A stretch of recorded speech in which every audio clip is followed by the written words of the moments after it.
Fluent in 8 languages, I pretended to be a nobody translator for 3 years. English, German, French, Japanese, Korean, Spanish, Arabic, Russian. But for the past 3 years at Sterling Global Trade, my resume only listed one thing: English, native proficiency with a master's certification. The reason was simple. My dad was a diplomat, and my mom was a simultaneous interpreter. Growing up, I followed them across 7 different countries. Languages were practically written into my DNA. But they passed away in a car accident 5 years ago. I didn't want to use my skills to show off, nor did I want people digging into my past and pitying me. I just wanted to be a low-level translator, quiet and unnoticed, earning a steady paycheck, renting a small apartment, and raising a cat. Until the night of the annual gala. The company gala. Everyone was there. Our CEO, Richard Sterling, stood on stage, sharp in his tailored suit, looking thoroughly pleased with himself. He spent the first 10 minutes droning on in English about gratitude, future visions, and weathering the storm together. Then he suddenly switched to German. Next year, I am giving a 70% raise to every single person in this room who speaks German. Among the 200+ employees in the crowd, most couldn't understand a word, so they just kept clapping blindly. But I understood perfectly. Sitting next to me was Victoria Vance, the senior translator and head of the German team. Hearing this, her entire face lit up. She turned to glance at me. "Maya, did you catch that?" I shook my head. "No, I don't speak German." Victoria smiled. It was a look I knew all too well, the smug smile of pure condescension. "Right, you only know English. A $40,000 annual salary, pathetic." I said nothing. A 70% raise. With only 6 people on the German team plus Richard himself, only 7 people in total would get it. It had nothing to do with me. I told myself it had nothing to do with me. When the gala ended, I packed up my things to leave. My phone buzzed. It was a text from my only friend, Chloe Miller. "Maya, you definitely understood that German line the boss pulled, right? 70%. Why didn't you raise your hand?" Chloe worked in HR. Last year, she accidentally found out I spoke French when she caught me reading an original French novel in the break room. I made her promise to keep it a secret, and she was barely holding it in. "Stop it, I don't want the attention." "Are you insane?" 70%. Your salary is $40,000. With the raise, that's $68,000. The heater in your crappy apartment doesn't even work right. I put my phone away. Walking over to the elevators, I saw Richard Sterling waiting there too. Standing beside him was David Drake, the VP. The two of them were chatting in German. "It's a great move," Richard chuckled. "Only the German team can understand it anyway. It basically means I'm only giving a raise to the core team, while everyone else thinks I'm just dangling a carrot." "Dangling a carrot requires a bit of sophistication," Richard smiled. "Doing it in German makes me look like I have a global vision." David laughed along. "A low-level translator like Maya is only worth 40 grand a year for the rest of her life anyway." The elevator arrived. I stood behind them, expressionless, and stepped inside. They continued their conversation in German. "Who are we sending to negotiate the Thorn Enterprises project next week?" "Victoria Vance. Her German is the best." I heard Thorn CEO Julian Thorn is incredibly difficult to deal with. Last time they worked with Nexus Logistics, he chewed out their translator so badly they fled the conference room. "Don't worry, Victoria can handle it." The elevator reached the ground floor. I stepped out first. Behind me, Richard switched to English. "Maya, make sure to hand in the proofread draft of last week's English contract tomorrow." "Will do, Mr. Sterling." I didn't look back. The next morning, I placed the proofread draft on Richard's desk. In a 30,000-word English contract, I had corrected 47 errors left by the original translator. The original translator was Victoria, but my name wouldn't appear on the draft. It would only say, "Proofread by Translation Department." Victoria never knew I corrected her work. She genuinely believed her skills were flawless. Back at my desk, Chloe walked over with a cup of coffee. "Maya, did you hear?" "Hear what?" Victoria is handling the Thorn Enterprises project next week. I heard. Do you know who Julian Thorn is? I looked up. Chloe lowered her voice. Julian Thorn. 32, billionaire CEO of Thorn Enterprises, ranked in the top 100 on the Forbes list last year. Word is he's fluent in 5 languages, has a terrible temper, and completely replaced the entire translation team from Nexus last time. What does that have to do with me? Don't you think Victoria is going to crash and burn? Even if she does, it's none of my business. Chloe sighed. You have way too much patience for your own good. After she left, I opened my computer and pulled up the files I needed to work on for the day. It was a vendor quote in Spanish. Technically, someone from the Spanish team should have handled it, but Justin Carter was out sick today, so David Drake had carelessly tossed it onto my desk. Maya, didn't you say you took some Spanish electives in college? Just scraped together a translation. I had indeed told him I took some electives. In reality, I lived in Madrid for 2 years. Spanish was practically my 4th native language. I spent 15 minutes finishing it, deliberately leaving 2 minor, harmless flaws so it would look like the work of someone who just took some electives. Then I sent it to David. David replied with a brief, decent. Decent was enough. That afternoon, Victoria walked past my desk. She slammed a stack of documents onto my desk. Maya, organize these English materials for me. I need to prepare for the Thorn project next week. I glanced at it. It was Thorn Enterprises' background brief, entirely in English, about 50 pages long. This isn't my assignment. How is it not? You're in the translation department, and I'm your team lead. Is there a problem with me assigning you work? She had just been promoted to team lead last month, overseeing both the English and German teams. Fine. I took the files. Victoria turned to leave, took 2 steps, and then looked back. Oh, by the way, the department is having a brief meeting tomorrow to discuss the strategy for the Thorn project. You don't need to attend. I know. You only handle basic proofreading. A major project like this is out of your league. I know. She finally left. Chloe sent a string of angry emojis on Slack. I heard her in the break room. Who does she think she is, talking to you like that? I'm used to it. Why don't you just clap back? And then what? She's the team lead. If you actually showed off all the languages you speak, she wouldn't even be fit to tie your shoes. I don't want to. What exactly are you afraid of, Maya? I didn't reply. What was I afraid of? I didn't even know. Maybe I was afraid of being noticed, afraid of people digging up my past, afraid of them looking at me with pitying eyes and saying, "Oh, so she's the daughter of those diplomats who died in that car crash." Or maybe I was just lazy. When I got home that evening, my cat, Machi, was waiting for me at the door. I picked him up, and he let out a wide yawn. Machi, I corrected 47 of Victoria's mistakes again today. She has no idea. Machi glanced at me, jumped down, and trotted over to eat his kibble. I opened the fridge. There were only 2 eggs and half a head of cabbage left. With a $40,000 salary in this city, after paying for rent, utilities, and Machi's food, there wasn't much left at the end of the month. I made a quick bowl of egg drop soup and sat by the window to eat. My phone rang again. An unknown number. Hello, am I speaking with Ms. Maya Hayes? Yes. This is Mr. Henderson from Vanguard Law Group.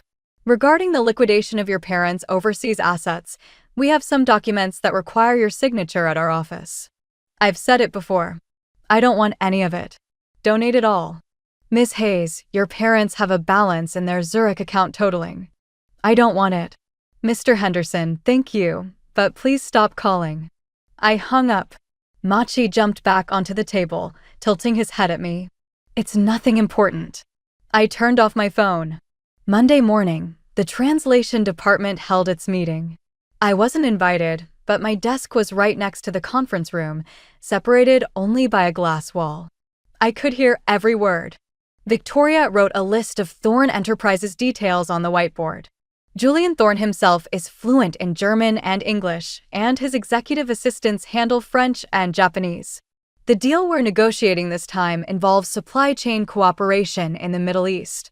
Thorn's side will handle the Arabic portions, so we only need to manage the German and English communication. David Drake nodded. Are you confident? Of course. I studied in Germany for 3 years. This kind of business negotiation is a walk in the park for me. I lowered my head to proofread the files in front of me. Victoria's German was decent for casual conversation, but I had reviewed her previous translations.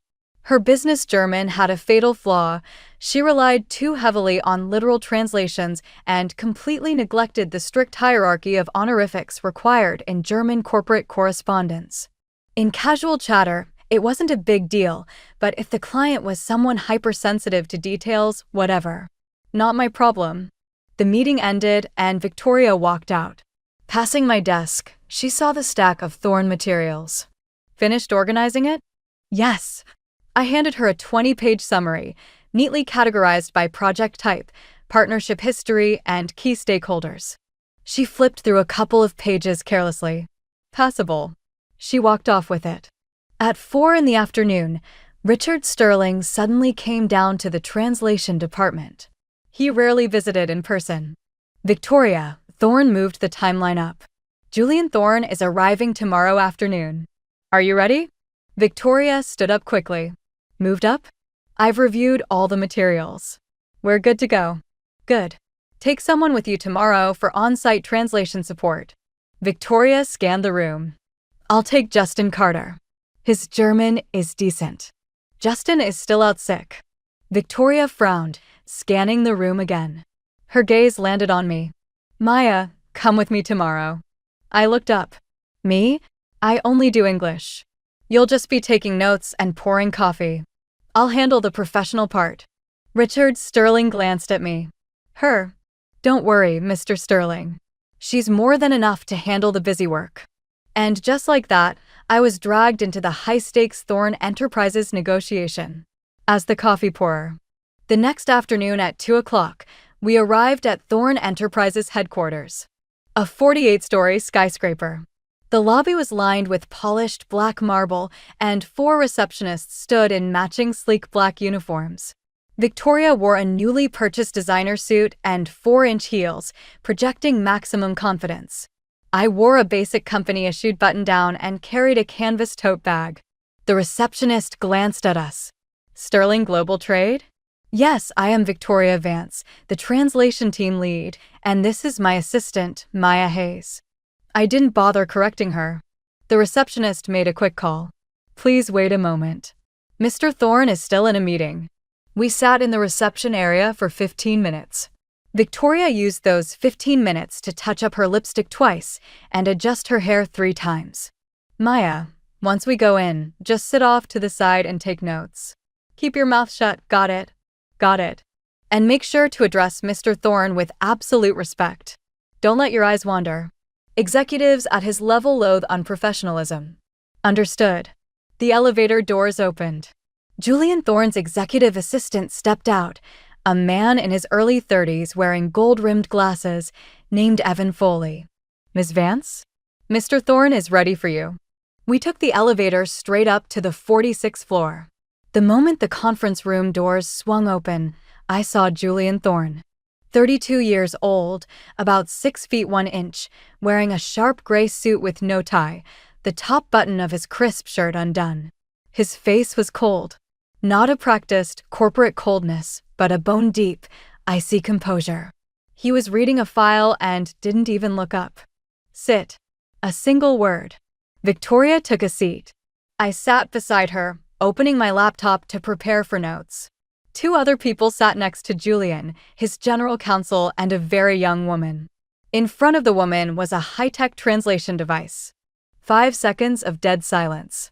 Then, Julian suddenly raised his eyes and spoke. In German. In your company's previous proposal, 3 sets of tariff data cited the 2021 standards. We are now in 2024. What is the meaning of this? His speech was rapid, his wording sharp as a blade. Victoria froze for 2 seconds. She understood the words, but she clearly hadn't expected him to open with such an aggressive strike. Mr. Thorn, that proposal was a preliminary draft, she answered in English. Julian cut her off. Still in German. I asked in German. Please respond in German. I don't want to waste time using a translation device. Victoria's face flushed bright red instantly. She awkwardly switched to German. That proposal was a preliminary draft. We will update the data. Update it? Has anyone on your team actually researched the 2024 Middle Eastern tariff policies for EU imports? The revisions in Articles 3 and 7 directly impact your pricing margin by 15%. Were you aware of that? Victoria opened her mouth, but nothing came out. She didn't know. But I did. Because that English background brief had mentioned this policy shift, and I had explicitly highlighted it when I organized the summary for her. But Victoria obviously hadn't read my summary carefully. I will need to verify this back at the office. Julian set his pen down. Did you do no homework before coming here? You have misused German honorifics 3 times now. The first time, I let it slide. The second time, I said nothing. By the third, do you know what repeatedly misusing honorifics in a formal business setting implies? Victoria's face had drained from red to a ghostly white. It implies either a total lack of respect for me or a total lack of competence. Which one is it? The conference room fell into a suffocating 5-second silence. Julian's general counsel subtly shook his head. The meaning was clear, the deal was dead. Victoria's hands were visibly trembling. Mr. Thorne, I am so sorry. Julian snapped his folder shut. If this is the caliber of talent Sterling Global Trade brings to the table, I will be reconsidering our partnership. He began to stand up. My hands hovered over the keyboard. 2 voices battled in my head. One said, "None of your business. You're just here to pour coffee."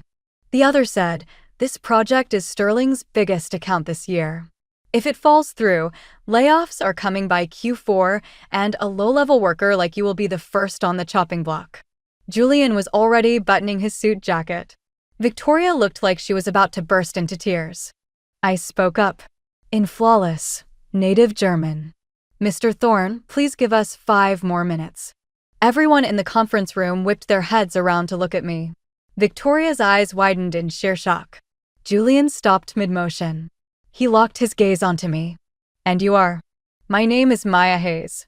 I'm an entry-level assistant in Sterling's translation department." "An entry-level assistant?" "Yes, the kind who handles busy work and pours coffee." He didn't smile, but he sat back down. 5 minutes. I closed my laptop and spoke directly. "The new tariff policy you mentioned, the 2024 EU Middle East Import Amendment. Article 3 expands the country of origin certification standard from a 6-digit HS code to an 8-digit code. Article 7 raises the environmental surcharge from 2.3% to 3.1%. When factored together, our actual pricing margin shrinks by approximately 12%, not 15%. Julian's eyebrow twitched slightly. 12%? Walk me through your math. Sterling maintains a bonded warehouse in the UAE, which qualifies for free trade zone exemptions. This offsets about 3% of the added costs brought on by the HS code expansion. Therefore, the net impact is precisely 12%. 3 seconds of total silence. Julian's general counsel hurriedly flipped through his files, as if verifying my numbers. "Where did you learn your German?" "I lived in Berlin for a time." "Your honorifics are impeccable." "Thank you." "And you claim to be an entry-level assistant?" "Yes."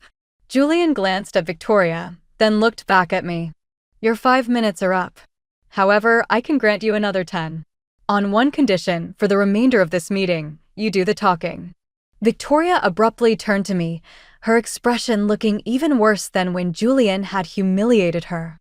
"She can't possibly." I said, "She talks," Julian interrupted, leaving absolutely no room for negotiation. "Or you can both leave right now." Victoria bit her lip hard. I glanced at her. "Ms. Vance, shall I proceed?" She said nothing. I turned back to face Julian Thorne. "Let's start over from the first section of the proposal." For the next 40 minutes, I conducted the entire negotiation in German. Tariff structures, supply chain bottlenecks, logistics, risk allocation, I answered every single question seamlessly. It wasn't because I had prepared extensively beforehand. It was because I remembered every single word of that 50-page English brief I had summarized for Victoria. Combined with growing up in a diplomat's home, international trade concepts were as natural to me as breathing. Julian threw three incredibly tricky questions at me. The first concerned cultural nuances in the Middle Eastern market. I answered using an old Arabic business proverb. His eyebrow twitched again. You speak Arabic too? A bit. The second question involved a pricing comparison with Japanese suppliers. I effortlessly recalled the original product serial numbers from the Japanese vendor. Victoria sat beside me for the entire 40 minutes without uttering a single syllable. When the negotiation concluded, Julian stood up. The framework looks solid. I'll have my legal team align with yours on the finer details. He extended his hand.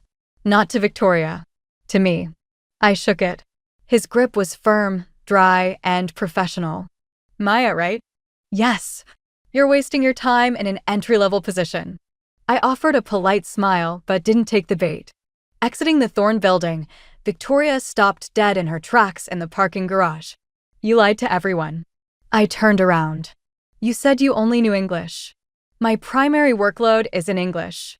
Did that look like primary workload back there? Your German is better than mine. And where did the Arabic come from? It's not even on your resume. Ms. Vance, the project was saved, wasn't it? You did this on purpose. You deliberately hid your skills just to wait for an opportunity to show me up. I said nothing. Do you think showing off in front of Julian Thorn changes anything? Once we're back at the office, you're still just a low-level assistant.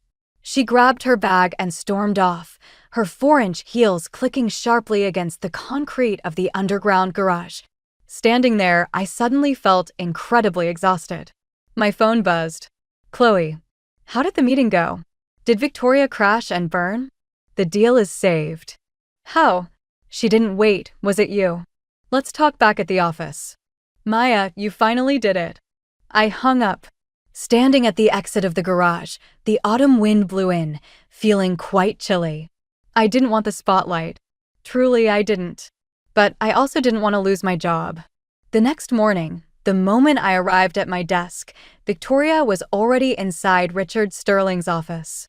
The door was shut, but I could hear her voice clear through the glass.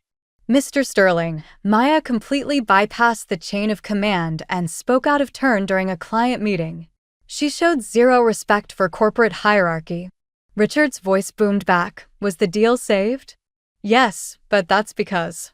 Then that's all that matters. This contract with Thorn is worth $20 million. If it fell through yesterday, I would have dissolved the entire translation department by the end of the day. Victoria fell silent for a moment. Mr. Sterling, she defrauded the company. Her resume only lists English, yet she's clearly fluent in German. Doesn't that count as resume fraud? Did she ever explicitly state she couldn't speak German? She never said it outright, but her resume. Just because it's not on a resume doesn't mean someone can't do it. My resume doesn't say I play golf, but I still hit the links every weekend. Does that make me a fraud? Victoria was left utterly speechless. All right, get back to work. The office door swung open. Victoria walked out, her eyes locking onto mine for a tense second. Her expression told me everything. This isn't over. At 10 in the morning, David Drake walked down to the translation department. He stopped by my cubicle, his expression complicated. Maya, just how good is your German exactly? Good enough to get by. Good enough to get by? I heard you handled the entire Thorn negotiation in German without a hitch, and even threw in some Arabic. Just casual proficiency. Casual proficiency? He stared at me for 5 long seconds. Do you have any idea how much a multilingual specialist like you commands in this industry? At least $120,000 a year starting. You've been sitting here making 40 grand for 3 years. I have no complaints about my current compensation. David gave me a deep look. Fine. Come to the conference room at 2 p.m. We need you involved in the follow-up strategy for the Thorn project. He walked away. Victoria suddenly bolted upright from her chair. Mr. Drake, the Thorn account is my responsibility. David didn't even turn around. You're still leading it, but Maya is joining the team for execution. Per Mr. Sterling's orders. Victoria's face warped with anger. She glared at me. Are you happy now, Maya? Ms. Vance, I'm just. Just what? You think because you showed off once yesterday, you're on my level now. That is not what I mean. I've been with this company for 7 years, working my way up from an intern to team lead. What are you? A deceitful snake who hoards her skills. There were 6 other people in the room, and every eye was on us. I didn't fire back. Just you wait. Victoria snatched her purse and marched out. Chloe's messages blew up my phone again. I heard everything. Victoria screamed at you in the middle of the office. Why didn't you put her in her place? No point. You have the patience of a saint. Oh, by the way, I just caught some gossip. Julian Thorne himself called Mr. Sterling this morning. He specifically demanded that you handle all subsequent translations for the project. I paused. Demanded me? Yes. Requested you by name. Haha. Victoria must be dying inside. At 2 o'clock, I went into the conference room. Richard Sterling, David Drake, Victoria Vance, and 2 corporate lawyers were already there. Richard looked at me. Maya, Mr. Thorne has requested you personally to handle the translation for the next phases. Effective today, you are temporarily assigned to the Thorne Project Task Force. Understood. However, your title remains entry-level assistant, and your salary will hold steady for now. We will evaluate your position once the project concludes. Understood. Victoria let out a cold sneer but remained silent. We spent the meeting mapping out the next steps. The Thorne supply chain project was divided into 3 phases. The initial framework was set, and next came the contract clauses and legal documentation translation. All documents required English, German, and Mandarin versions. Maya, can you handle all 3 versions simultaneously? David asked. Yes. Victoria chimed in, 3 languages? Her resume only says English. We don't actually know the true extent of her German. What if she makes a critical error? Yesterday's negotiation proved her capability. Richard shut her down. Any other questions? Victoria went quiet. Back at my desk, I opened my inbox. Thorne's team had already sent over the first batch of documents, 62 pages, entirely in German. I spent 2 hours translating it into Mandarin and another hour and a half polishing the English version. During that time, Victoria walked past my desk 3 times, each time lingering to peer at my monitor. On the 3rd time, she snidely remarked, moving that fast, "Aren't you worried about making a mistake?" No. You better pray you don't. At 8 in the evening, I emailed the drafts to David Drake. 10 minutes later, he replied, "Speed and quality are well beyond expectations." Then he added, "Maya, what on earth have you been doing with your life these past 3 years?" I didn't answer. I went home, fed Machi, and my phone rang. An unknown number. Maya? A man's voice, deep, steady, and resonant. It was Julian Thorne. This is Julian Thorne. David Drake gave me your number. Mr. Thorne, how can I help you? I reviewed the 62 pages of documentation you translated today. Were there any issues? None whatsoever. It is the most precise German business translation I have seen in 3 years. Thank you. You are not an entry-level talent, Maya. My current role is an entry-level position. I am aware, he paused briefly, which is why I find it highly intriguing. I didn't offer a follow-up. Thorne Enterprises is holding an internal meeting tomorrow afternoon regarding vendor selection for our Middle Eastern expansion. I need an Arabic translator on site. That should be coordinated through my company's account manager. I know, but I am asking you directly, can you make it? I hesitated for a brief second. I can. The next afternoon, I arrived at Thorne Enterprises. Aside from Julian and his executive team, 3 Middle Eastern clients were in the conference room, representatives from a major UAE construction conglomerate. The lead representative was a man in his 50s wearing a traditional white kandura, his expression solemn. Sitting next to him was his translator, a young woman of Arab descent. Julian caught my eye and nodded. You're here. Yes. Today, I might need you to handle simultaneous interpretation between Arabic and English. Understood. If Victoria were here, she'd probably demand to know where I learned Arabic. The answer was simple. I lived in Cairo for a year and a half, rooming with the daughter of an Egyptian diplomat for 6 months. The meeting began. The UAE lead opened in Arabic, and his translator rendered it into English. Julian responded in English, and I recorded the logs. Standard procedure. But 15 minutes in, a wrench was thrown in the gears. The UAE lead suddenly muttered a sentence to his translator in Arabic, not a formal statement, just a quiet, private aside. He assumed no one else in the room could comprehend it. But I caught it. He said, "This American firm's pricing is too steep. We'll demand a 20% cut. If he refuses, we walk and switch to the alternative vendor." His translator didn't translate the comment. It wasn't meant to be shared. But I had heard it clear as day. Keeping my head down, I kept typing as if taking standard notes. Then I subtly angled my laptop screen so Julian could see it. On the screen, I typed a line in English. Client just whispered to his translator that they plan to squeeze us for a 20% discount. If we don't budge, they'll walk.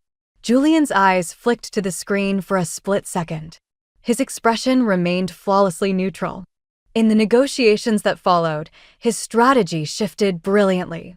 He proactively introduced a tiered pricing structure, transforming the 20% discount they wanted into phased performance incentives, while simultaneously locking them into a 3-year exclusivity clause. The UAE lead hesitated, but ultimately signed off. On paper, the numbers looked lower and met his expectations, but the long-term total revenue for Thorn was actually higher than the original plan. Once the meeting concluded, the UAE delegation departed. Only Julian, his assistant, and I remained in the room. Julian looked at me. "You understand Arabic?" It wasn't a question. "A bit." "It's more than a bit. You heard what he said to his translator and warned me." I simply thought the information would be useful for the negotiation.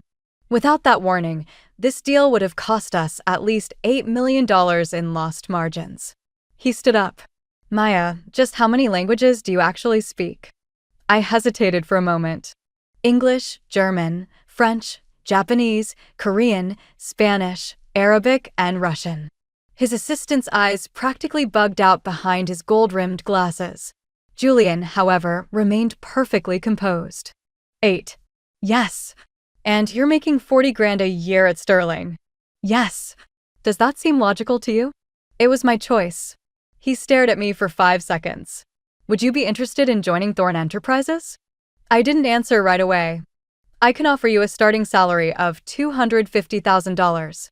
If you're willing to head our international business division, the ceiling doesn't exist." My phone buzzed. It was Chloe calling. I ignored it. "Mr. Thorn, thank you for the generous offer. But I have no plans to jump ship at the moment." "At the moment?" "At the moment." He pulled a sleek card from his pocket and handed it to me. "You can change your mind at any time." I accepted the card, gave a brief nod, and walked out. In the elevator, I finally looked at the card. It was matte black with only a single line of text, Julian Thorn, followed by a personal cell phone number. No corporate title, no company logo. The kind of card only given to people who already know exactly who you are. Returning to the office around 7 in the evening, I expected the place to be empty. But the lights were still on. Victoria was sitting right at my desk. My computer screen was active. "What are you doing?" She whipped around. I was just walking by and noticed your computer was left unlocked. I locked it before I left." She stood up. "You went to Thorn again today, didn't you?" "Julian Thorn personally requested you, didn't he?" "It was necessary for project coordination." "What kind of coordination requires you to act as an Arabic translator? You don't even have Arabic on your resume. How many more things are you hiding?" "Miss Vance, what exactly did you look at on my computer?" Her expression stiffened. "I didn't see anything." She grabbed her bag and scurried out. When I sat down to inspect my system, I discovered she had accessed my personal folders. What was in there? Mostly translation exercises, random practice pieces in French, Japanese, and Korean I did out of boredom over the years. If she saw those. Just as the thought crossed my mind, Chloe called again. "Maya, what did you do at Thorn today?" Victoria was throwing a massive tantrum in the office all afternoon. "She was snooping through your computer." "I know." "You know? Why aren't you reporting her?" "Report her for what?" "I don't have hard proof." "You're too, whatever." Listen, I dug up some dirt today. Want to hear it? Go on. Victoria is sleeping with David Drake. I paused. What do you mean? Exactly what it sounds like. I handle expense reports in HR. Over the past 6 months, Victoria has put through 17 separate business meetings with David Drake. Every single one of them was at that luxury resort on the west side of town. Do the math. I was quiet for a moment. That has nothing to do with me. Of course it does. David Drake is the only reason Victoria got promoted to team lead in the first place. Think about it. Her actual skills are light years behind yours. Chloe, we shouldn't spread rumors without concrete evidence. Fine. I'm just telling you to watch your back. Victoria is venomous. She definitely wasn't just casually browsing your computer today. After hanging up, I deleted all the translation exercises from my personal folder. Then I set a completely new, secure password. But I had a nagging suspicion whatever storm was brewing, it was coming soon. The next morning, a company-wide email went out from David Drake. Subject: Mandatory audit of employee resume verifications and skill accuracies. The text essentially claimed the company had discovered instances of employees failing to accurately report their professional skill sets upon hiring. It mandated that everyone update their profiles within a week, warning that any omissions or misrepresentations would be treated as disciplinary violations. Chloe immediately slacked me. This email has your name written all over it. I knew it. When Victoria went through my computer, she must have seen those multilingual translation exercises. She went straight to David Drake. Even though David had praised my work just the day before, his allegiance lay with Victoria. The trap was simple: force me to confess that I spoke 8 languages and then write me up for withholding information. An employee with a disciplinary strike on their record would be the easiest target to cut during year-end layoffs. I read the email and hit close. That afternoon, Victoria walked up to my desk. Her demeanor had completely shifted from yesterday's fury to a smug, calculated composure. Maya, I assume you saw the company announcement? I did. Do you plan on updating your resume? I'm still considering it. I'd highly advise doing it quickly. Withholding skills looks terrible on an audit. The optics are very different. Thank you for the advice, Ms. Vance. She offered a condescending smile and glided away. I stared at my monitor for 5 minutes. Then I took out Julian Thorne's matte black business card. 1 line of text on the front. I flipped it over. On the back, there was a tiny, handwritten note I hadn't noticed before. If you ever find it intolerable over there, anytime. I stared at those words for 10 seconds. Then I tucked the card back away. It wasn't time yet. That evening, Mr. Henderson called again. Ms. Hayes, I'm truly sorry to bother you again, but this matter requires your urgent attention. Your parents' estate spans multiple international assets. If liquidation isn't finalized within 6 months under Swiss law, these holdings will automatically be transferred to a state-managed trust. How much are we talking about? Your parents' Zurich account holds a balance of 4.7 million Swiss francs. Additionally, there is a residential property in Munich. Mr. Henderson. Yes.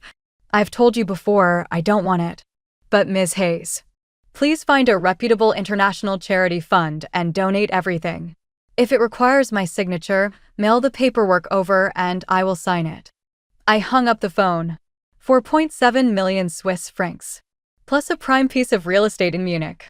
Here I was, grinding for a $40,000 salary, living in a drafty apartment, scraping by to buy cat food.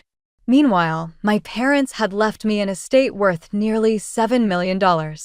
But I didn't want a single dime of it. Every cent of that money was tied to their final journey, a flight to Geneva for a global peace summit. I couldn't touch it. Machi curled up against my ankle, letting out a soft purr. Don't worry, buddy. Your gourmet kibble isn't going anywhere. Friday morning, 9 o'clock. Richard Sterling called an all-hands meeting for the translation department. Everyone was packed into the room, including me. Richard stood at the head of the long table, with David Drake flanking him. I have 2 announcements today, Richard began. First, regarding the Thorne Enterprises account. The initial phase is locked down, and Mr. Thorne expressed immense satisfaction with our translation work. Project bonuses will hit your next paychecks." Excited murmurs rippled through the room. Second, Richard turned his eyes toward my side of the table. Regarding the mandatory profile audits, Victoria sat up straight, squaring her shoulders. It has come to management's attention that certain individuals omitted critical skills on their initial hiring profiles. I want to reiterate that company policy demands complete transparency. If you have undisclosed proficiencies, update them by the end of the week. He looked away from me, wrapping up his point. But Victoria wasn't about to let it drop. "Mr. Sterling, I have a question," she spoke up. "Go ahead." If an employee intentionally conceals their skill set, causing the company to misallocate human resources and misjudge capabilities, doesn't that constitute a direct violation of policy? She locked her eyes dead onto me as she spoke. Every head in the room turned to follow her gaze. Richard mulled it over. "That depends entirely on the context." "Let me provide a specific example then." Victoria stood up, leaning over the table. "Take an employee whose resume claims they only speak English. Yet, in reality, they are highly fluent in multiple languages. The company places them in a lower tier with corresponding low pay, and they raise no objections. For 3 years, the company loses out on massive revenue opportunities because an internal asset chose to hide. Isn't that actively damaging company interests?" I met her gaze calmly. "That's enough." The voice that cut her off wasn't Richard's. It was mine. A sudden hush fell over the room. I stood up. "Ms. Vance, you're talking about me. There's no need to beat around the bush." Victoria cocked an eyebrow. "And what if I am?" "Yes, my resume only listed English. But I have consistently executed every single English assignment given to me without a single error. I fulfilled the requirements of my job description perfectly. As for other languages, you hoarded them. You watched the company spend top dollar outsourcing to German, French, and Japanese specialists when you could have handled all of it yourself. How is that not undermining the business?" I looked her dead in the eye. "Ms. Vance, if I can handle everyone else's job by myself, where exactly does that leave you?" Victoria's face went momentarily bloodless. 3 seconds of pin-drop silence followed. "This has nothing to do with my position."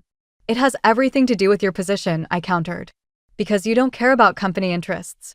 You're terrified because you realized my capabilities completely eclipse yours, and your title as team lead is suddenly in jeopardy. Furthermore, omitting a skill is not a lie. The standard onboarding paperwork doesn't dictate a mandatory disclosure of all life skills. I chose to present the qualifications required for the specific role I applied for. That is my right." Richard watched the exchange, choosing not to intervene. David Drake's expression turned incredibly uneasy. Victoria took a sharp breath, scrambling for a counterattack. She turned back to Richard. "Fine. Let's look at a different issue. Mr. Sterling, the Thorn Project bonuses are allocated based on task force membership, correct?" "Yes, that's standard." Maya was a late addition to the team, brought in strictly for administrative support. She wasn't part of the core team originally assigned to the account. Therefore, when bonuses are distributed, she shouldn't receive a full share. It was a vicious pivot. Realizing she couldn't win the resume argument, she went straight for my wallet. Richard frowned slightly, considering it. "Well, Victoria makes a fair point. Maya did come in halfway through. Julian Thorne explicitly demanded her."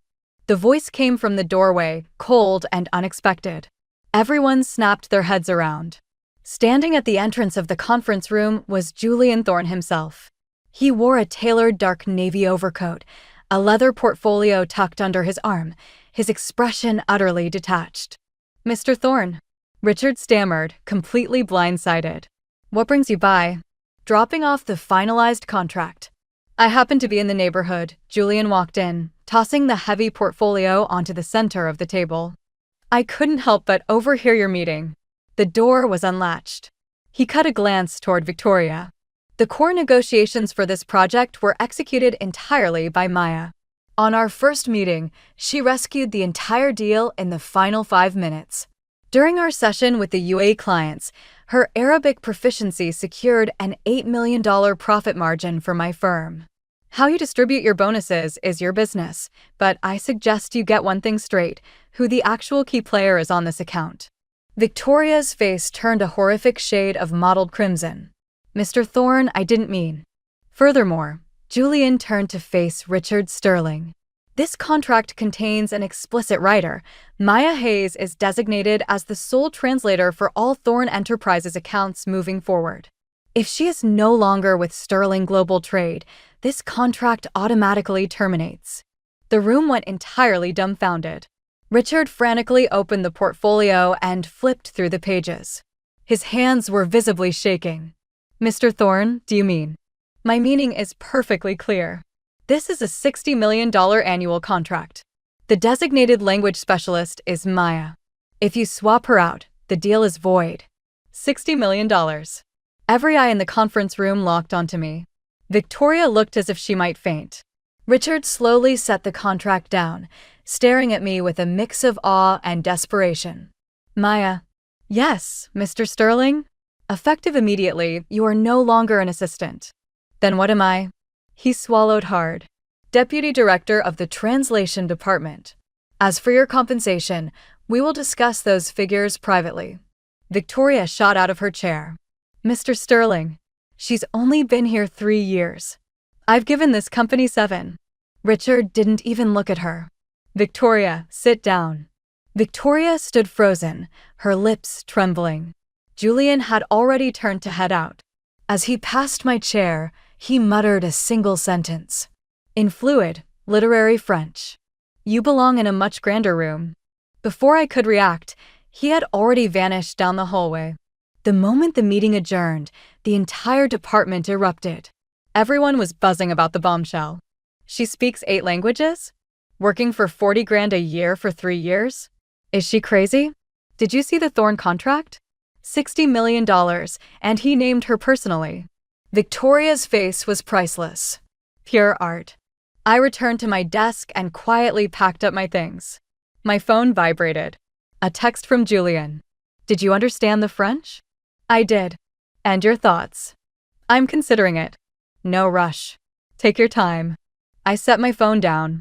Chloe practically flew over to my cubicle. Maya. Deputy Director. Deputy Director. I am taking you out for drinks tonight. Keep it down, Chloe. This new title comes with a target on my back. Why? Because Victoria isn't going to roll over and play dead. I was right. At 3 that afternoon, Victoria cornered me. Not in the office, but at the coffee shop downstairs. She had sent an urgent invite. Maya, we need to talk, she said as I sat across from her. Go ahead. You hoarded your skills for 3 years, and now you have your big reveal.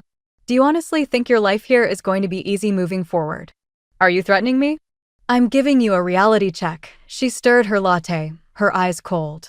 You think landing a deputy title solves everything? The politics, client relationships, and internal resources of this department are all in my pocket. You're an overnight upstart. You don't know how to carry this weight. What's your point, Victoria? Simple. Hand the deputy title over to me. You keep acting as the dedicated translator for Thorne, and you keep your project bonuses.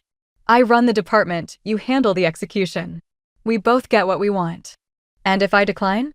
Victoria's facade dropped, her expression turning venomous. Then I'll make sure you learn the hard way that in this corporate world, talent isn't the only thing that matters. She stood up and marched out. I finished my coffee. It tasted bitter. Victoria was right about one thing: talent isn't the only thing that matters. But she was dead wrong in assuming she held all the cards. By Monday, a massive new account dropped at Sterling Global Trade. The company had secured a contract with a luxury fashion brand from Lyon, France, looking to penetrate the U.S. market. They required a comprehensive suite of French-to-English brand translation and market localization services. David Drake had pulled the account from a legacy client. While the budget wasn't astronomical, it was critical for our portfolio expansion. The catch? Our French translation team was completely vacant. One of the translators had resigned the previous month, and the remaining one had just gone on maternity leave. David was practically pacing holes into the carpet of his office. Richard Sterling called me in directly. Maya, what's your French level? Good enough to use. What does good enough to use mean? Can you execute brand-level localization? Yes. Great. This account is yours too. Victoria sat in the corner, silent, but her fingernails dug deep enough into the armrest of her chair to leave a visible scratch. I spent the next week burning the midnight oil on the French brand project. Brand naming, slogans, product descriptions, marketing copy. I provided dual versions for everything, one literal translation and one fully localized, idiomatic American adaptation. The French brand director was so thrilled after reviewing the copy that he personally called Richard Sterling. Is your translator a native Parisian? The linguistic nuance is absolutely exquisite. Richard was beaming so hard his jaw probably ached. He hurried over to my desk the moment he hung up. Maya, they're ecstatic. They're expanding the scope to include their entire product manual catalog, a contract worth an extra $1.5 million. Glad to hear it. I'm personally approving a separate bonus for you this month. Thank you, Mr. Sterling.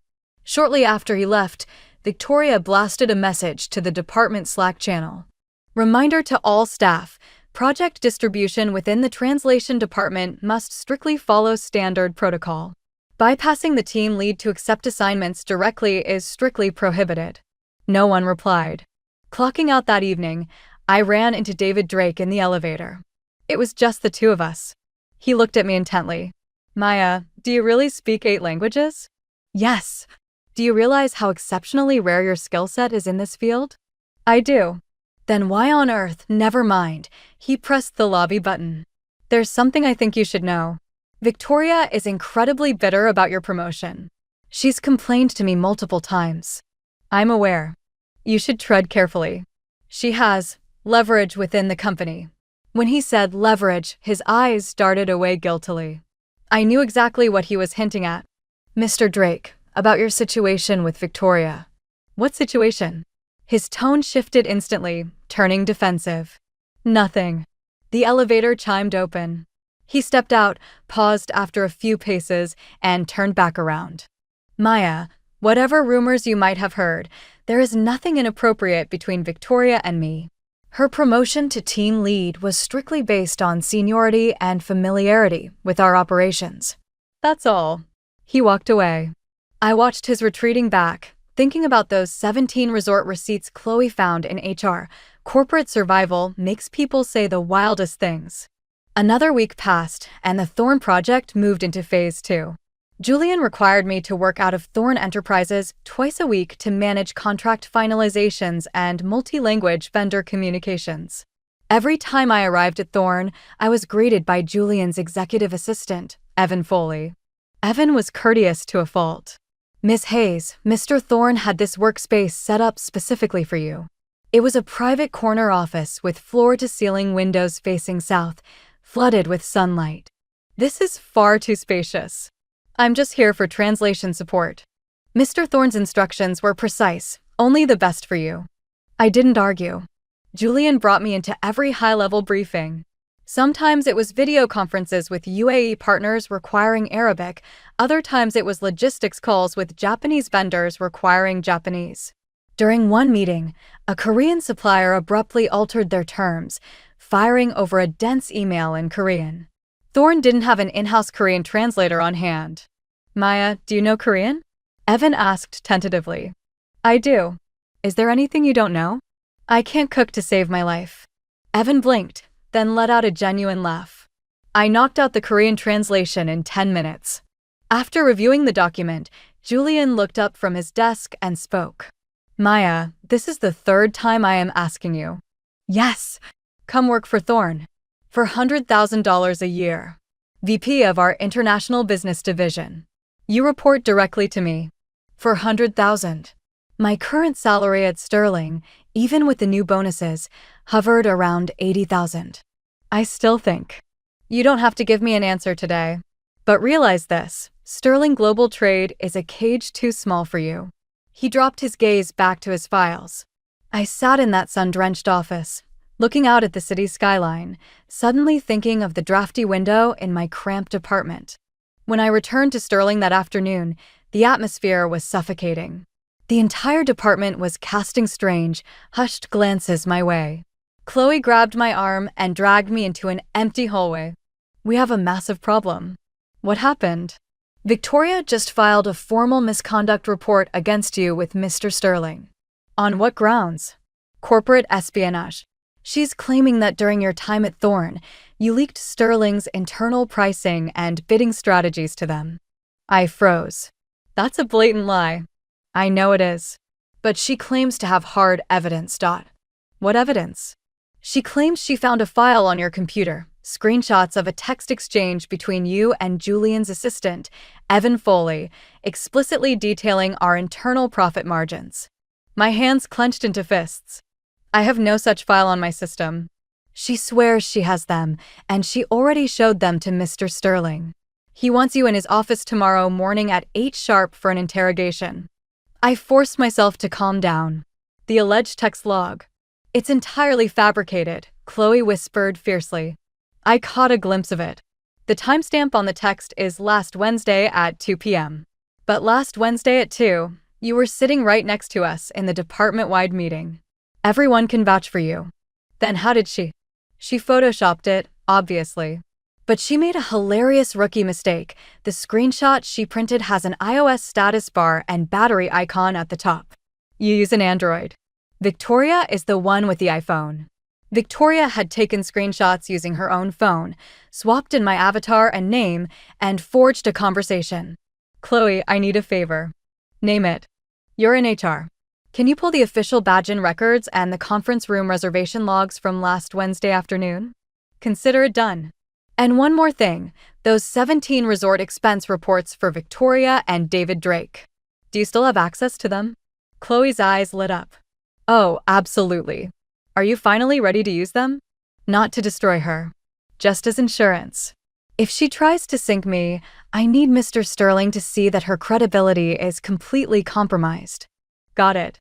I didn't go home that night. I stayed late in the company break room, meticulously compiling every single log, email trail, and translation delivery receipt from the Thorne account. Every document had an immutable server timestamp.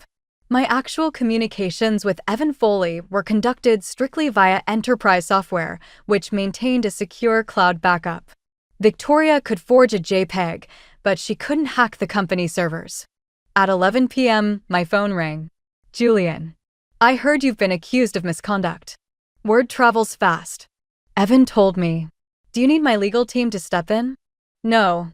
I can handle this myself. Are you certain? Completely. Good. If it goes sideways, let me know. It won't. I hung up and went back to organizing my files. Machi was going to miss his dinner tonight. I shot Chloe a quick text. Can you swing by my place to feed Machi? He is under the mat. On it. The little guy is safe with me. Go win your war. The next morning at 8:30, I walked into Richard Sterling's office. 3 people were already seated: Richard, David Drake, and Victoria Vance. A set of printed screenshots sat squarely on Richard's desk. Richard looked up, his face grim. Maya, Victoria has brought forth serious allegations claiming you leaked our proprietary pricing strategies to Thorne Enterprises during your assignments there. These screenshots are the evidence she provided. What is your response? I glanced down at the pages. They matched Chloe's description perfectly: my profile picture, my name, and a fabricated dialogue with Evan Foley. The wording was clunky and unnatural, clearly written by someone who didn't actually understand high-stakes corporate trade. These screenshots are entirely fabricated. Victoria let out a venomous chuckle. Of course you'd say that. And I can prove it. I opened my laptop and pulled up the live enterprise communication server. This is the complete, unedited log of my interactions with Evan Foley on our secure corporate platform, complete with server verification and metadata. Please compare the two. Richard pulled the laptop closer, reviewing the logs carefully. Then he looked at Victoria's printouts. The timestamps don't match, Richard muttered. Victoria's printout claims this exchange occurred last Wednesday at 2 p.m. But the server logs show absolute radio silence between Maya and Evan during that window. She could have deleted the messages, Victoria blurted out. Enterprise Cloud archives cannot be deleted by user-end terminals, I intervened smoothly. Furthermore, last Wednesday from 2 to 4 p.m., I was physically present in our department-wide budget meeting. I have the official HR badge and logs and the room reservation records right here to prove it. I laid the documents Chloe pulled onto the desk. Victoria's face began to twist. And one final detail, I pointed to the top of the printed screenshot. This user interface belongs to an iOS system. I have exclusively used an Android device since my hiring date, as verified by IT's equipment registry. Ms. Vance, you use an iPhone, correct? Victoria bolted out of her chair. This proves nothing. You could have easily used a burner phone. Our network requires security certificate tokens tied directly to company-registered hardware to access client contacts. A burner phone wouldn't have my verified avatar. Richard slowly set the printed sheets down. He turned a sharp, freezing gaze onto Victoria. Victoria, where exactly did these screenshots come from? I found them saved in a local folder on her computer. I reset my system password the moment I discovered you snooping through my desk last week. These files never touched my hard drive. You didn't find them, Victoria. You made them. The office plunged into a terrifying silence. Richard's voice dropped to a dangerous whisper. David, do you have any explanation for this? David Drake kept his head down, completely refusing to lock eyes with Victoria. David. Victoria panicked, her voice cracking. Say something. David finally looked up, his expression cold and detached. Victoria, you went way too far this time. The last bit of color drained from Victoria's face. She looked entirely hollowed out. Richard let out a long, heavy sigh. Forging evidence to frame a colleague is a termination-level offense. Victoria, your title as team lead is revoked effective immediately. Mr. Sterling. Additionally, your annual performance rating is stripped to a failing grade. Any further disruption and Vanguard Law Group will be handling your exit package for breach of contract. Pack up your desk. Victoria's lips trembled violently. She whipped around to glare at me, her eyes bloodshot. Are you happy now, Maya? I looked at her with pure indifference. Victoria, from the moment I stepped foot in this company, you have been the one manufacturing conflicts. I never once sought a fight with you. Because your very existence is an insult to me. You speak 8 languages, you hide them for 3 years, and you make 7 years of my blood, sweat, and tears look like a pathetic joke. She grabbed her bag, slammed the office door, and stormed out. Only the 3 of us remained. Richard looked at me, a genuine look of regret on his face. Maya, I should have recognized your caliber much sooner. The company has undervalued you. What's done is done, Mr. Sterling. Your promotion to deputy director stands, and we are adjusting your base salary to $120,000 effective today. Your Thorn project bonuses will be calculated independently. Thank you. He hesitated for a moment. One last thing. Is Julian Thorn actively trying to poach you? He made an offer. And your stance? I am still with Sterling for now. Richard nodded, though his expression remained tense. He knew he couldn't keep me forever. The entire company knew it. But for the moment, I wasn't ready to leap just yet. News of Victoria's demotion spread like wildfire through the company by noon. The translation department group chats were going wild. Long overdue.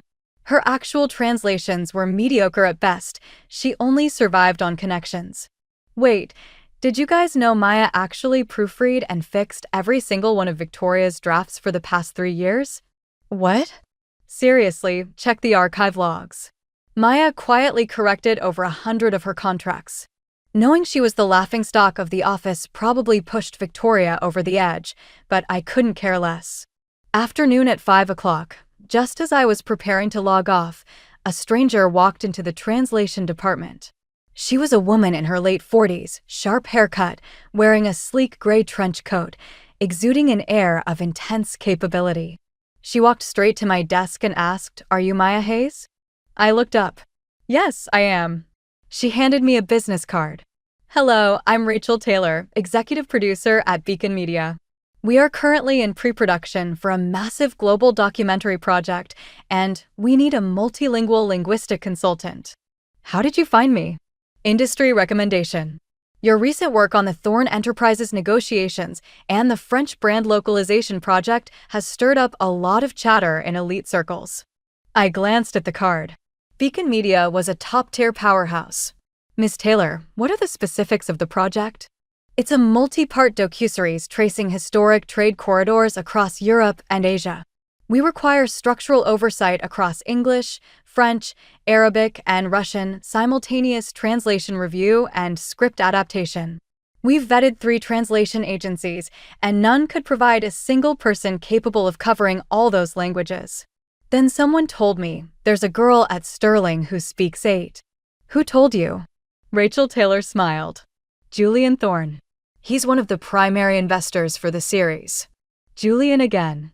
What is the consultant fee for this project? $30,000 a month. The contract is for a duration of 3 months. $90,000. That was more than my entire adjusted annual salary at Sterling. Ms. Taylor, I'll need some time to consider it. Of course, take your time. But I should give you a heads up, production starts next month, and the itinerary spans the Middle East and Europe. If you accept, you'll be traveling internationally for 2 months. After she left, I sat at my desk staring into space for a long time. Chloe poked her head over. What was that about? Who is she? A producer. She wants me as a linguistic consultant for a major documentary. How much? $30,000 a month. Chloe's mouth dropped into a perfect O. Are you going? I don't know. What do you mean you don't know? $30,000 a month. You could work at Sterling until retirement and never see that kind of liquid cash for a short gig. But if I leave, who handles the Thorne account execution? Julian Thorne is literally hand-delivering elite opportunities to your doorstep, and you're still worrying about Sterling Global Trade's operations. Maya, wake up. I let out a soft laugh. She was right. What was I still managing here? When I got home that evening, Machi was waiting by the door, yowling louder than usual. I fed him, then sat down by the window. Mr. Henderson's latest email was open on my laptop, containing a comprehensive list of assets. The Zurich accounts, the Munich property, and a newly uncovered apartment in the 16th arrondissement of Paris. Total combined value approaching $10 million. I stared at the numbers. My parents loved language more than anything else in life. My mom used to say language is the ultimate bridge. My dad would always add, if you can understand a man's native tongue, you can truly understand his heart. They carved every language they knew directly into my blood. Then they left. I had locked those languages away along with their memories. Because every time I spoke German, I remembered eating gelato with my dad in front of the Brandenburg Gate. Every time I spoke French, I heard my mom reading Maupassant to me along the Seine. Every time I spoke Arabic, I envisioned the 3 of us on a boat down the Nile, my dad counting stars as he taught me numbers. Every language was a ghost. And I hadn't wanted to look at ghosts. My phone rang. Julian. Did Rachel Taylor find you? She did. Why did you connect us? Because you need to step out of that shadow. You don't know me, Julian. I know your parents were prominent State Department diplomats. I know your pedigree. I did my homework before deciding who to align my business with, Maya. Your parents were extraordinary individuals. You don't need to bury yourself in a corporate cubicle just to avoid their legacy. I held the phone tighter. You investigated my family? I paid attention. Look into the Beacon Project. Tracing historic trade corridors, those are the exact paths your parents dedicated their lives to mapping. Perhaps it's time you walked them yourself. He hung up. Machi hopped onto the windowsill, nudging my hand. I looked out at the city lights. I thought for a long time. The next morning, I walked into Richard Sterling's office. Mr. Sterling, I need to request a 2-month leave of absence. For what? I've been offered a consultant role for a global docuseries. It requires international travel across the Middle East and Europe. Richard's expression turned deeply complex. 2 months? What about the Thorne account tracking? Phase 2 documentation is fully completed and locked. Phase 3 won't launch for another 3 months. Are you planning to resign? It's a leave of absence. I plan to return. He hesitated for a long time before sighing. Fine. 2 months approved. Thank you, Mr. Sterling. Maya, He called out as my hand touched the doorknob. "Your office will be waiting when you get back." I nodded. Stepping into the corridor, I ran into Victoria. She had been reallocated to a desk in the administration pool as a data clerk. Seeing me, her eyes looked incredibly weary. "Are you going away?" "Yes." "For how long?" "2 months." She remained quiet for a long moment. "You know, when I first started here 7 years ago, I only spoke one language. I spent years studying German while working full-time, earned my advanced certification, and climbed up to team lead. I genuinely believed I was the hardest worker in this building." "You did work hard, Victoria. But you didn't have to lift a finger, and you already stood far above me." 8 languages. How is that fair? My parents paid for those languages with their lives. Victoria stared at me for 3 long seconds. Then she turned around and walked away without another word. That was the last time we ever spoke in that building. Before departing, I dropped Machi off at Chloe's apartment. "Don't worry, the little guy is safe with me. Don't overfeed him on treats, he gains weight instantly." Got it. Send me photos from overseas, Maya. I want to see camels." Deal. At the airport, I ran into a completely unexpected traveler. Julian Thorne. He was dressed in casual attire, the first time I had ever seen him out of a tailored suit. "Are you on this flight?" I asked. "Thorne has massive infrastructure assets in Dubai." He glanced at me. "And your documentary project begins its shoot in Dubai, doesn't it?" "It does." "What a coincidence." "Right. A coincidence." The corner of his mouth twitched into a subtle smile. Once boarded, I found my seat in premium economy. A moment later, Julian slid into the seat right next to me. "The business cabin is half empty. Why are you sitting here?" "I booked a standard seat," he replied smoothly. I shook my head. "Your assistant Evan must have had a nightmare coordinating this coincidence." It wasn't Evan. I look at the itinerary reports for the media projects I fund. It's my right. That sounds dangerously close to tracking me. It's called intent. There's a distinct difference. I went quiet, looking out the window as the plane began its taxi. 8 languages, a hidden multi-million-dollar inheritance, and 3 years of self-imposed exile. I didn't know where this journey would lead me, but for the first time in years, the gears were finally moving. The heat in Dubai was a physical weight, dry, blazing, and intense enough to scorch shadows into the concrete.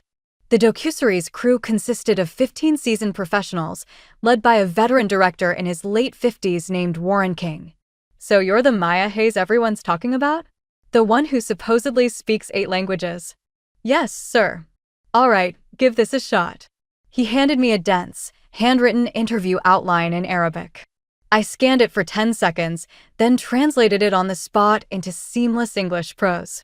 Warren turned to his production manager. "Cancel the contracts with the local translation agencies. She's better than all of them combined." Our first location was the historic spice market in the old quarter of Dubai. The episode traced generations of merchants along ancient maritime routes, focusing on a historic Persian rug shop owned by a third-generation merchant. I handled simultaneous interpretation between Arabic and English. Before the cameras rolled, the elderly merchant looked at me. "You are American? Your Arabic carries the distinct rhythm of Cairo." "It does. I spent time there during my childhood."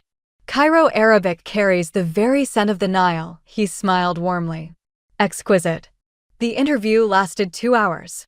The merchant spun beautiful narratives of how his grandfather traveled with silken rugs, trading for spices and stories. As I translated his words, my mind drifted to my father. During our year in Cairo, he would frequently take me into the bustling local markets, squatting down to barter and laugh with the spice vendors. My language skills weren't forged in a clean university classroom. They were built in the vibrant, smoky air of global markets.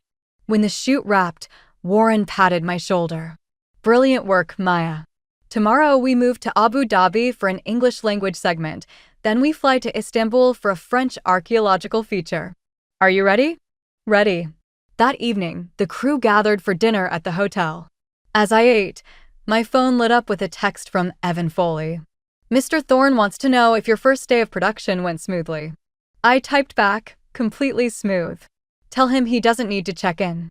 A minute later, a text came directly from Julian's personal number. Dubai's local cuisine can be adjustments for international palates. If you want a taste of home, there's a fantastic steakhouse near Jumeirah Beach. Mr. Thorne, why are you doing this? Paying attention. I don't require checking on, thank you. Understood. Rest well. Good night. I stared at the screen for a moment. The young cameraman next to me nudged my elbow. Hey Maya, who's that? Boyfriend. No. A client. Clients don't usually verify your dinner plans. A highly over-involved client, I muttered. The crew broke into chuckles. Over the next 2 weeks, we moved seamlessly from Abu Dhabi to Istanbul. In Turkey, I handled a dense French interview with a prominent European archaeologist excavating ancient trade outposts. He said something that struck a chord deep within me. Ancient trade routes weren't merely channels for commerce. They were channels for human dialogue. People of vastly different languages sat together, exchanging goods to build trust. As I rendered his words into English, my voice caught slightly. My father had written almost the exact same sentence in his old journals. On our flight from Istanbul to Berlin, a generic email hit my inbox.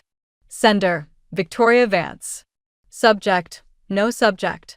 After you left, management dissolved the French and Spanish translation pools because Richard Sterling realized you could handle both workloads solo. 7 people lost their jobs because you chose to show off. Are you satisfied? I read the text, then deleted the email permanently.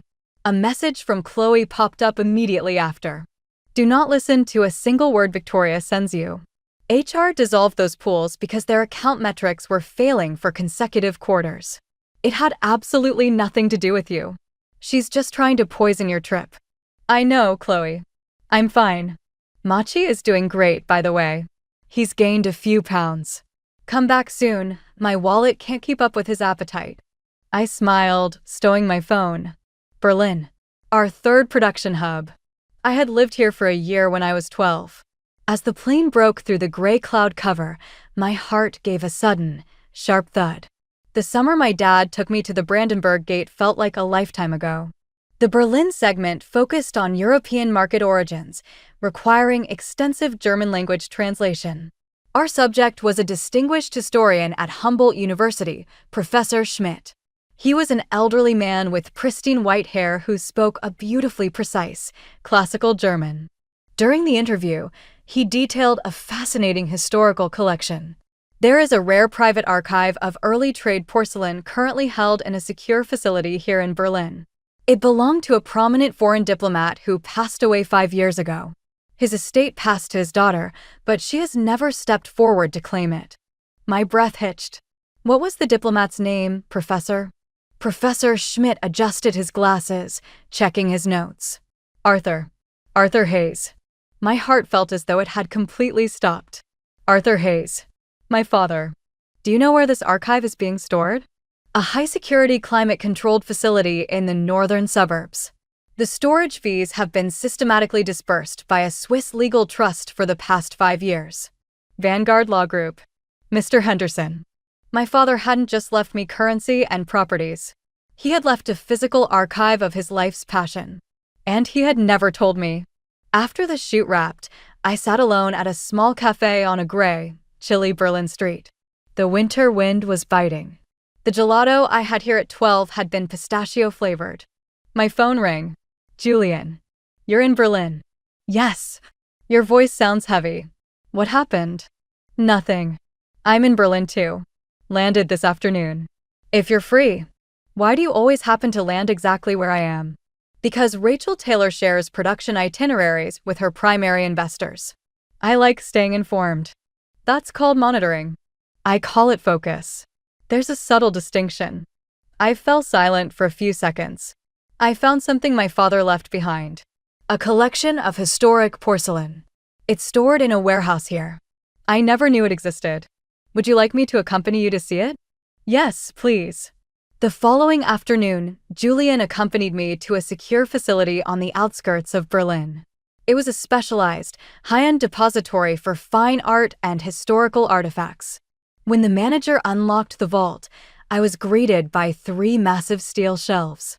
They were packed with pristine historic porcelain, vases, plates, and delicate teaware from ancient dynasties. There were over 40 pieces in total. Attached to each piece was a meticulous, handwritten tag in my father's unmistakable elegant cursive. He had written the name, estimated era, and origin of every piece in both English and Mandarin. I reached out, lifting a delicate blue and white plate. The tag read, Cobalt Floral Charger. Sourced from the Old Bazaar in Istanbul, 2008. Collected alongside my little Maya. Collected alongside my little Maya. 1. I was 8 years old. I remembered him dragging me through the crowded markets of Istanbul while I threw a tantrum because I wanted Turkish ice cream. He had told me to wait just 5 minutes while he inspected a dusty stall. 2. I had completely blocked that memory out, but my father had preserved it. He had gathered these treasures from every corner of the historic trade routes we traveled, cataloging them one by one, keeping them safe in this vault, waiting for me to be ready to see them. I knelt by the crate, tears finally spilling over. For 3 long years, I had locked everything away, the languages, the fortune, the grief. I believed that if I never touched their world, I could pretend the loss didn't exist. But they had never truly left. They were alive in every language I spoke, every handwritten tag, and every object they had preserved for me. Julian stood a respectful distance behind me, remaining silent. After a long while, he stepped forward and handed me a clean handkerchief. Your father was a remarkable man. I took the handkerchief, wiping my face. He was. Then you should continue being remarkable yourself, he said softly, looking down at me.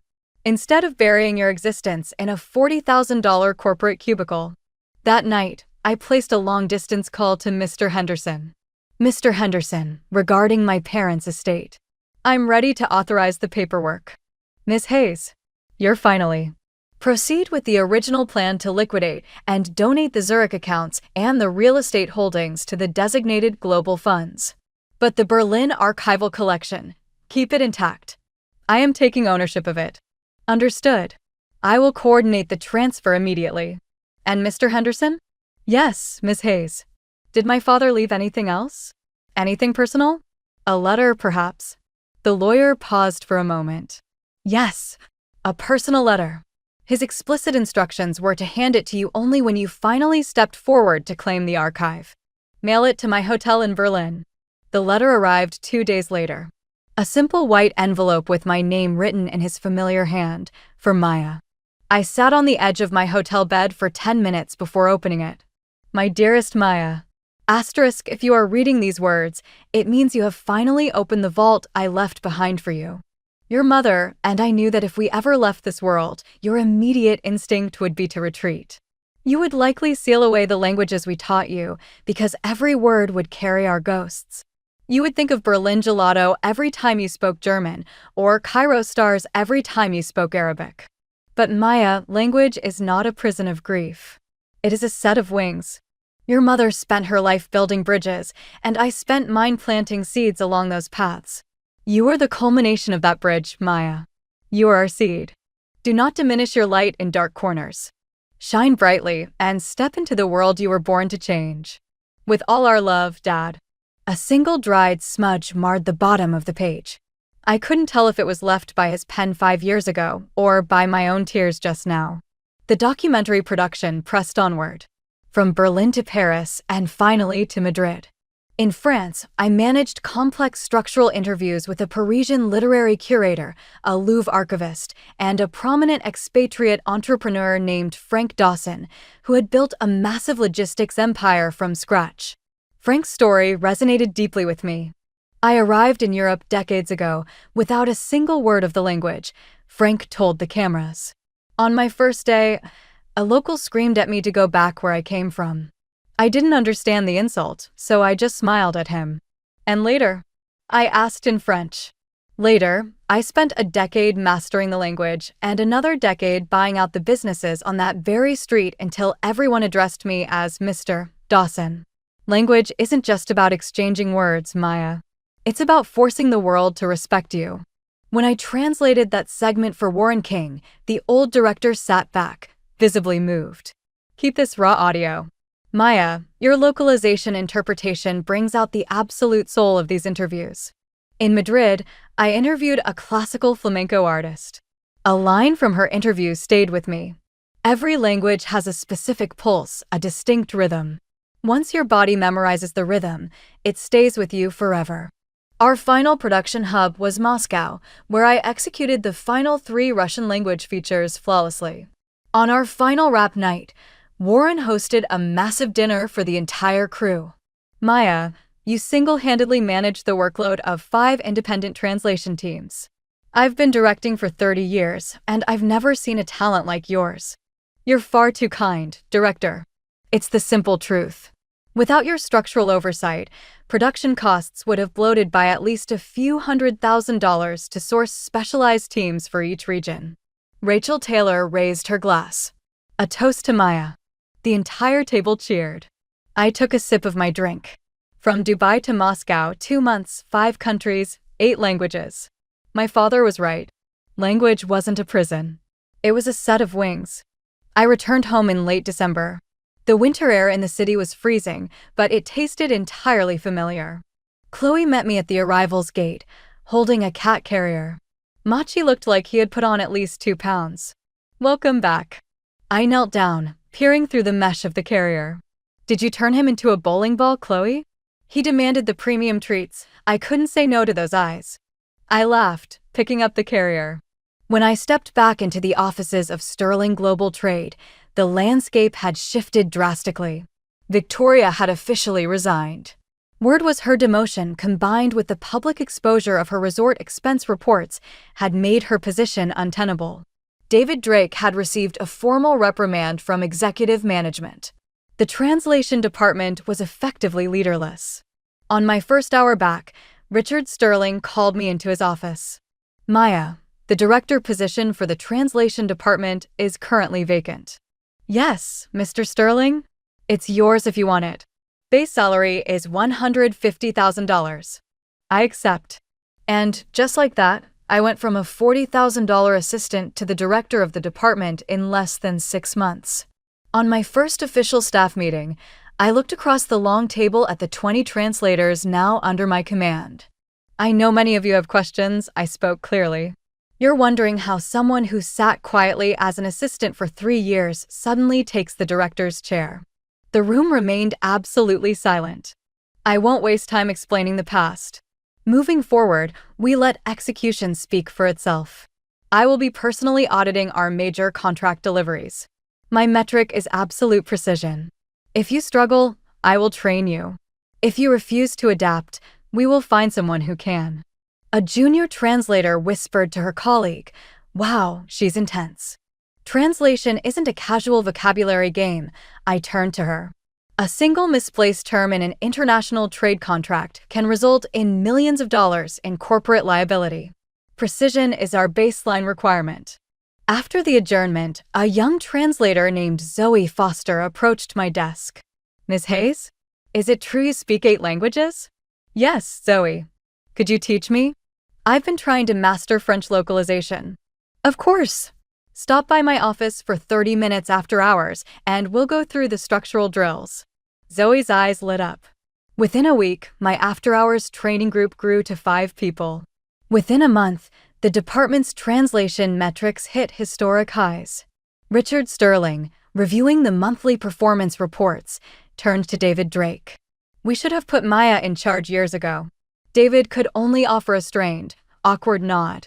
Phase 3 of the Thorn Enterprises account launched shortly after. Julian called my office line directly. Congratulations on the director title, Ms. Hayes. Thank you, Mr. Thorn. $150,000? Yes. My offer was $400,000. I am aware. Still declining? For now. But thank you for the opportunities, the Beacon Media introduction, the Berlin arrangement. You don't owe me any gratitude, he paused, his voice dropping slightly. Those weren't favors. Then what were they? Intent. Are you free this weekend? Regarding project alignment? Dinner. No business talk, no corporate metrics. All right. Julian picked me up that Saturday in a clean, unassuming gray sedan. It was a far cry from the exotic luxury vehicles one would expect a billionaire to drive. Your vehicle choice seems rather modest for your net worth, I remarked. A car is meant for transit, not for projecting status. He drove us to a secluded, high-end Japanese establishment hidden in the West Quarter, featuring only 8 exclusive counter seats. Their master chef sources the finest cuts in the city. How did you find this place? I vetted the options. Vetting is essential. I laughed. Throughout dinner, the conversation flowed naturally. He shared stories of his MBA studies in Germany, which forged his German proficiency, and his childhood years in Tokyo, where he acquired Japanese. I attempted French for a year but abandoned it, he admitted. Abandoned it? The syntax felt like a labyrinth. French syntax is actually remarkably logical once you grasp the structural core, I countered. Will you teach me? Mr. Thorne, did you invite me to dinner simply to secure free language tutoring? No, he set his chopsticks down, locking his gaze onto mine. I invited you because I wanted to see you. Maya, I am a direct person. From the afternoon in Berlin, or perhaps even earlier, from the exact moment you spoke German in my conference room, I knew. Knew what? That you are someone I have absolutely no intention of letting go. The restaurant was quiet, save for the precise, rhythmic sounds of the chef preparing dishes behind the counter. Julian, you are the CEO of Thorne Enterprises. I am a department director at a mid-sized trading firm. And? Our professional landscapes are entirely different. My focus isn't on the landscape, Maya. It's on you. You are incredibly direct. Do you object? No. A genuine, unpracticed smile broke across his face, the warmest expression I had ever seen on him. He dropped me off at my building that evening.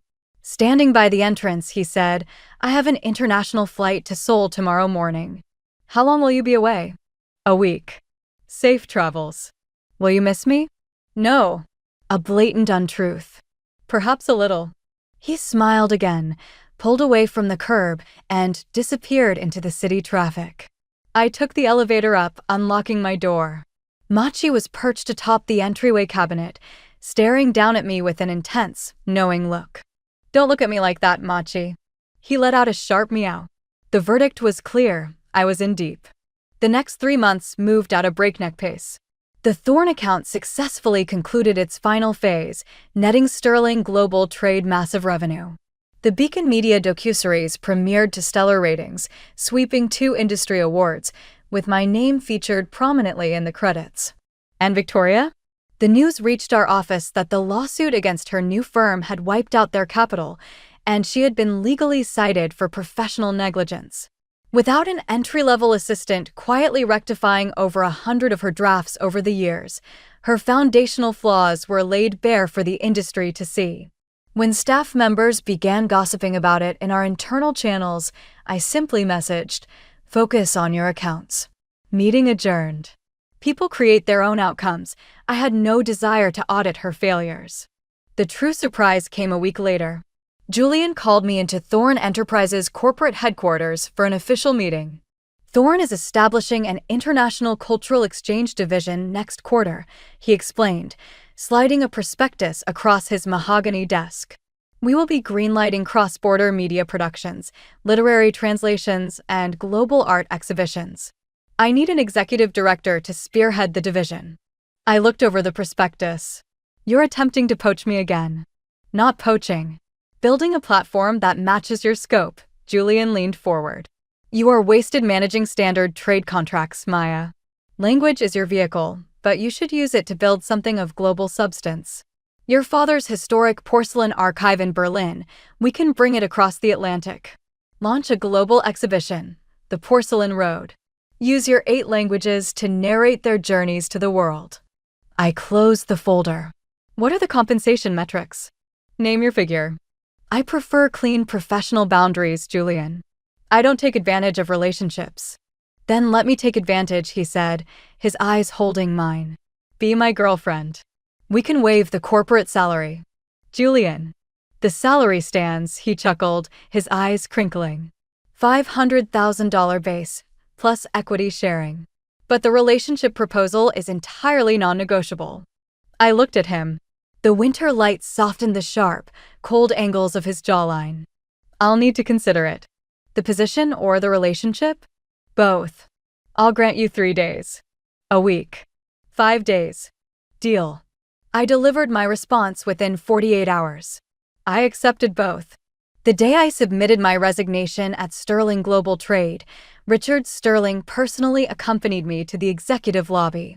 Maya, you are the most profoundly underestimated talent to ever pass through these doors. Thank you, Mr. Sterling. You gave me the space to find my footing. You built your own footing. He shook his head with a bittersweet smile. Tell me one thing. Back at the annual gala, when I pulled that stunt in German. The 70% raise? You caught it instantly, didn't you? Yes, sir. Then why did you never mind? He sighed softly, extending his hand. I wish you nothing but extraordinary success, Maya. Thank you, Mr. Sterling. I took one final look at the glass tower of Sterling Global Trade. 3 years, a $40,000 desk, a quiet hideout. The debt to my grief was fully settled, and the hiding was finally over. The International Cultural Exchange Division at Thorne Enterprises launched to massive industry acclaim. Our inaugural flagship venture was the Porcelain Road, a global Silk Road exhibition showcasing the 40-plus delicate historic porcelain artifacts my father had preserved in that suburban Berlin vault. I spent 3 grueling months organizing the logistics. The exhibition premiered across 5 global capitals: New York, Berlin, Dubai, Istanbul, and Paris. I personally drafted and recorded the archival guides for each city's native language. On our opening gala in New York, over 300 elite guests packed the gallery, including several prominent figures from the State Department.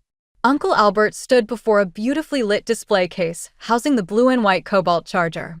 He traced the elegant, cursive script on my father's tag, his eyes brimming with tears. Arthur, old friend, your little girl built the bridge. Rachel Taylor and her Beacon Media crew were on site, capturing the event for a follow-up feature. Maya, this exhibition is a masterpiece. We need to shoot a second season based entirely on this collection, Rachel exclaimed. Director Warren King raised his glass to me from across the room. I told you that you were meant for a grander room, Maya. Julian Thorne remained in the quiet shadows of the gallery corner, looking immaculate in a classic tuxedo, his hands tucked into his pockets. He watched silently as the press cameras flashed around me. A prominent cultural journalist stepped up, microphone in hand. Ms. Hayes, you are fluent in 8 languages, yet records show you spent 3 years working as an entry-level clerk at a mid-sized trading firm making $40,000 a year. Why did a talent of your caliber choose to remain completely invisible? I paused, looking at the glowing porcelain artifacts around me. Because I was running away, I answered honestly. Every language I spoke carried the voices of my parents. I believed that if I kept them silent, the pain of their loss wouldn't find me. But I eventually learned that language doesn't vanish just because you close your mouth. It lives in your blood, waiting for you to find your voice again. What finally gave you the courage to find your voice? A letter my father left for me in a storage vault. He wrote, "Go shine, Maya, and step into the world you were born to change." The interview broadcasted nationwide that evening, trending under the headline, "The Multilingual Bridge." At the closing reception of our final installation in Istanbul, Julian found me standing on the terrace of a historic hotel overlooking the Bosphorus Strait. Exhausted, he asked, stepping up beside me, handing me a glass of wine. A bit. 5 international cities in 2 months is a whirlwind. You carried the structural weight of the entire global curation yourself. I'm used to managing things alone. You don't have to anymore. He reached into his breast pocket and produced a small, sleek black velvet box. I stiffened slightly. Julian, if this is a marriage proposal. It's not, relax, he chuckled softly, opening the box. Inside lay an exquisite, custom-crafted gold brooch in the perfect geometric shape of a modern bridge. It's custom. Because your father was right, you're the bridge. I lifted the brooch from the velvet, the cool gold smooth against my skin. Engraved in microscopic, flawless characters along the arch of the bridge were the words for bridge written in 9 distinct scripts. I squinted slightly under the terrace lights. Wait, Julian, there are 9 languages listed here. Yes, he murmured, stepping closer, his eyes reflecting the twinkling lights of the Bosphorus Bridge behind him. The ninth language is Russian. I spent the last 3 months working with a linguistic coach. I only managed to master one single word. I looked up at him, the cool night wind blowing through my hair. Julian, you really are something else. Only for you. I smiled, pinning the gold bridge securely to my lapel. 5 years later, the Cultural Exchange Division at Thorne Enterprises had scaled into the premier global benchmark for international arts and media management, overseeing dozens of cross-border portfolios annually, with revenues clearing $100 million. Julian sat across from my executive desk, reviewing our Q4 financial statement.